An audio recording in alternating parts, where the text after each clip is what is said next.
Good morning. All India radio और राज्यसभा के analysis में आप सबों का स्वागत है। अगर ऑल इंडिया रेडियो के अंदर न्यूज़ की बात करें तो कुछ भी इम्पोर्टेंट नहीं है।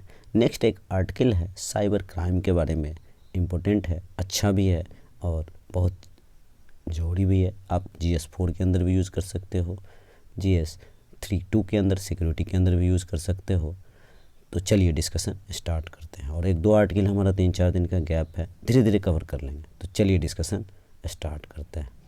3 साल में साइबर क्राइम अपराध प्रतिदिन 1500 घटनाएं बढ़ता जा रहा है। जनवरी 2020 से 7 सितंबर 2022 तक 16 लाख मामले दर्ज हुए। कुछ डाटा है, 32,000 से अधिक मामले में FIR दर्ज की गई है। National cyber crime reporting portal 98% मामले दर्ज ही नहीं है। एक एक बात समझेंगे कहाँ क्या हो रहा है, नहीं हो रहा है।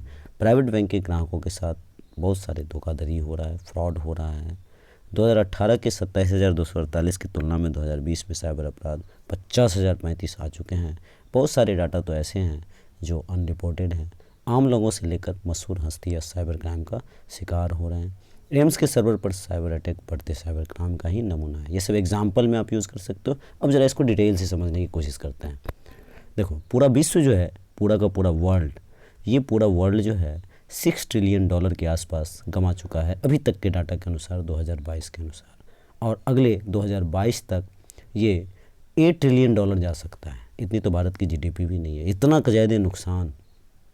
देखो, ये जो साइबर क्राइम जो है, जिस तरह का जो एक प्रॉब्लम्स आया है हम लोगों के सामने, जिस तरह से हम लोग टेक्नोलॉजी को आगे बढ़ा रहे हैं, ये जाने वाला तो है नहीं कि बटन दबाया और कहानी ख़त्म। सवाल यह है, यह नहीं है, हमने अपने आप को कैसे प्रोटेक्ट करना है, डाटा को कैसे प्रोटेक्ट करना है, अपने आप को कैसे प्रोटेक्ट करना है, डाटा को कैसे प्रोटेक्ट करना है, इस बात पे ध्यान देना होगा। जैसे आप सिंपली समझो, राष्ट्रीय लेवल पे सॉरी नेशनल लेवल पे और इंडिविजुअल लेवल पे, कंपनी लेवल पे, इन सब को समन्वय बनाना पड़ेगा। हम टेक्नोलॉजी को लेकर बहुत आगे जा रहे हैं, कोई दो राय नहीं है इसमें। देखो, दुनिया में 2 तरह के लोग होते हैं। इस साइबर क्राइम को अगर गौर से आप देखोगे तो एक जिनका नुकसान ऑलरेडी हो चुका है, आर्टिकल 13 वाली बात, वही 26 जनवरी वाली बात, उससे पहले का कानून। तो बहुत सारे ऐसे लोग हैं जिनका हो चुका है नुकसान, और आगे आप सब लोग जिनका नुकसान होने वाला है। दोनों एक ही बात है, नहीं होगा आप ये नहीं कह सकते हो, आपका भी नुकसान हो सकता है। क्योंकि हर लोग आजकल डिजिटल टेक्नोलॉजी यूज़ करते हैं, मोबाइल यूज़ करते हैं, स्मार्ट TV यूज़ करते हैं, CCTV घर में लगा होता है। हर इंसान डिजिटल से कोई अछूता नहीं है। तो देखो, होना क्या चाहिए, मोटिव ये होना चाहिए कम से कम नुकसान हो। तो कैसे? देखो, नेशनल लेवल पे, कंपनी लेवल पे, इंडिविजुअल लेवल पे। नेशनल, कंपनी और इंडिविजुअल मतलब विजुअल मतलब खुद के लेवल पे। एक और चीज़ है, मैन्युफैक्चरिंग लेवल पे भी काम करना होगा। अगर मान लो कोई मोबाइल बन रहा है तो उस मोबाइल के अंदर कुछ ऐसी चीज़ें, एल्गोरिथम्स कुछ डालना होगा। उस एल्गोरिथम से सामने वाले को पता चल सके कि मेरे साथ कुछ, मेरी पैसे चुराए जा रहे हैं, मेरे बैंक अकाउंट से कुछ हो रहे हैं, मेरा डाटा चोरी हो रहा है। देखो, हालांकि उसके अंदर ही एल्गोरिथम डालना होगा। हालांकि आपको बताऊं, साइबर क्राइम CRIME.gov.in, इस पर आप अपना रजिस्टर कंप्लेन कर सकते हो। गवर्नमेंट प्रयास कर रही है, लेकिन उस प्रयास में भी कुछ और चीज़ें हो सकती है। जैसे हमारे भारत की जनता 70% जो है सो रूरल एरिया में रहती है। अगर 70% रूरल एरिया में रहती है तो जाहिर सी बात है वो इलिटरेट बहुत ज़्यादा हैं।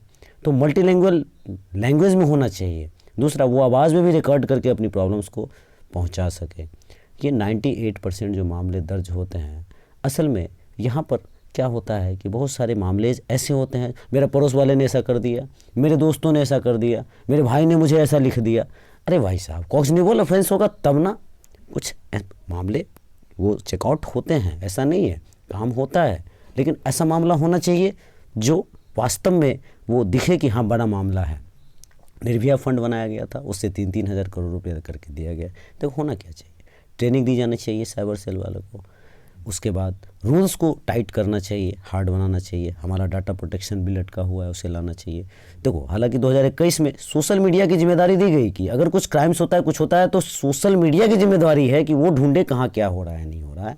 अब देखो, मिनिस्ट्री ऑफ होम अफेयर ने हालांकि 1930 पर आप कॉल करके बता सकते हो कि मेरा डाटा चोरी हुआ, मेरा रुपया चोरी हुआ। मिनिस्ट्री ऑफ होम अफेयर्स का ये पोर्टल है, आप यहाँ जा सकते हो। दूसरा क्या है कि पुस्तक में डाला जाए, मतलब एजुकेशन में इसको डाला जाए। अनएथिकल हैकर की संख्या बढ़ती जा रही है।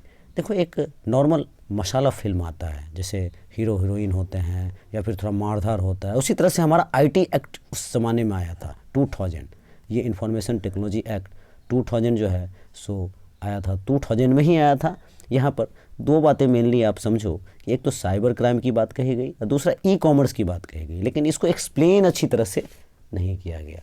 अभी 2008 में कुछ दायरा बढ़ाया गया। देखो, एक बात बता रहा हूँ, हमारा सुप्रीम कोर्ट में एक केस गया था, काको बनाम स्टेट ऑफ पंजाब। इस केस में सुप्रीम कोर्ट ने कहा था इंडियन एविडेंस एक्ट 65B, फिर से बोल रहा हूँ, काको बनाम स्टेट ऑफ पंजाब। इस केस में कहा था सुप्रीम कोर्ट ने इंडियन एविडेंस एक्ट 65B, अगर आपको इलेक्ट्रॉनिक वाला कोई भी सबूत पेश करना है तो आपको सर्टिफिकेशन लेना होगा। तो यहाँ तो कमज़ोर को सुप्रीम कोर्ट ही कर रही है इसको।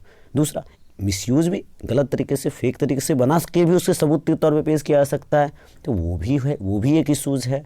देखो, एक और समस्या है, अभी कुछ दिन पहले सुनने को आया कि 50 लाख रुपया गायब हो गया, एक मिस कॉल आया और गायब हो गया। सॉरी। अब सवाल यह है कि ये सत्य है या फेक है, अब ये तो जांच के बाद पता चलेगा, जब तक कि चेकआउट नहीं होगा जो टीम है साइबर क्राइम की। तो सवाल यह नहीं है कि पैसा गया, सवाल अब यह बनता है कि कैसे बचे ऐसी चीज़ों से। तो हम लोग जो ट्रू कॉलर मोबाइल में डाल के रखते हैं, या फिर और भी बहुत सारे सॉफ्टवेयर वगैरह, जैसे कुछ भी पूछना हो, कोई भी नंबर मान लो, जैसे कॉल सेंटर का नंबर लेना है, मतलब आपका साइबर मतलब पैसा चुरा लिया, आपको नंबर चाहिए किसका, यूनियन बैंक ऑफ इंडिया का, एसबीआई का नंबर चाहिए, टोल फ्री नंबर चाहिए।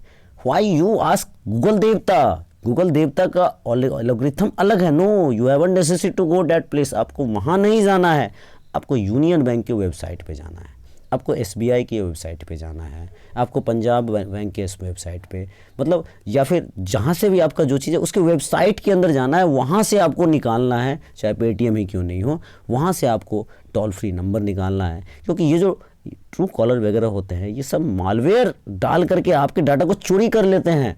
तो गूगल देखता वगैरह आपके सारे डाटा को, आप फेसबुक यूज़ करते हो, अपना खाना, अपना डेट ऑफ बर्थ डालते हो, अपना सिक्योरिटी पासवर्ड डालते हो, बहुत सारी चीज़ों को वो पढ़ लेता है। ये टेक्नोलॉजी आ चुका है। देखो, ये क्रॉस बाउंड्री इशू है। क्रॉस बाउंड्री इशू मतलब ये सिर्फ भारत तक ही सीमित नहीं है, हर जगह मतलब कोई भी इंटरनेट के माध्यम से आपके फ़ोन के अंदर घुस सकता है। देखो, जैसे हमारे बुज़ुर्गों ने कहा था, कहते थे कि अनजान आदमी से दोस्ती मत करो, उसी तरह से अनजान मतलब नंबर से उठाओ मत, मतलब कहने का मतलब आपको थोड़ा बचना है इन चीज़ों से। जो अभी कहा मालवेयर वगैरह ये लोग एल्गोरिथम ले लेते हैं, तो बड़े बुजुर्ग जो कह गए, आज फैक्ट सामने देख लो, इसको यूज़ किया जा सकता है। ईच वन टीच वन, बड़ा अच्छा शब्द है, किसी भी आंसर्स के अंदर लिख सकते हो। ईच वन मतलब प्रत्येक को टीच वन, प्रत्येक को आप टीच करो। आप खुद, जैसे ऑनलाइन गैम्बलिंग हो या पॉर्न वेबसाइट हो या डिजिटल डिस्टेंस मेंटेन करना होगा, आपको पब्लिक अवेयरनेस बढ़ाना होगा, प्रिवेंशन लेना होगा। सॉरी, आजकल कुछ ऐसे भी आते हैं कि इलेक्ट्रिसिटी कट जाएगा अगर इस लिंक पर आप क्लिक नहीं करेंगे। आपको ऐसी चीज़ों, मतलब ये जो साइबर क्राइम वाले लोग हैं, अगर चैलेंजेस में आप लिखो तो इकोसिस्टम बना रखा है, उस इकोसिस्टम से आपको बचना है। अभी $8 ट्रिलियन का नुकसान पूरे वर्ल्ड को हो सकता है 2022 तक। आपको किस तरह से बचना है? स्कूल्स में, बैंक में, पुलिस साथ आकर काम करे। देखो, ये अंधेरा है, जंगल में अंधेरा होता है, राह नहीं मिलेगा आपको। जैसे डेडिकेटेड कानून होना चाहिए, जो हमारा डाटा प्रोटेक्शन बिल है उसको लाना चाहिए, और जो हमारी देश की संप्रभुता, अखंडता है, इन सब को बनाए रखना होगा, सिक्योरिटी, इन सब को बनाना होगा। ये एक वार है, जस्ट लाइक अ वार है, और एक ऐसा वार है जिसमें दुश्मन सामने है ही नहीं, गोली बंदूक लेके नहीं है। देखो, एक और बात सिंपल सा समझो, हम लोग कहते हैं स्कूल्स लेवल पे, अभी कहाँ स्कूल्स लेवल पे, अरे भाई साहब, यहाँ तो 3 साल के बच्चे जो हैं जो मोबाइल चला रहे हैं, माँ उनको हाथ में मोबाइल पकड़ा देती है। तो हमें उसी समय से धीरे धीरे करके बताना होगा चीज़ों को, पहले बच्चे लेवल पे, फिर स्कूल्स लेवल पे, फिर प्राइमरी लेवल पे, फिर आप जाइए सरकार के लेवल पे, इंडिविजुअल से आना होगा। देखो, साइबर वॉरियर बनाना होगा, मतलब कुछ एक का टीम बना करके अवेयर करना होगा लोग। देखो, अगर कंक्लूजन में लास्ट में आप लिखो, पैसा आपका है, डिवाइस आपका है, आपको कैसे बचना है, यू हैव टू थिंक।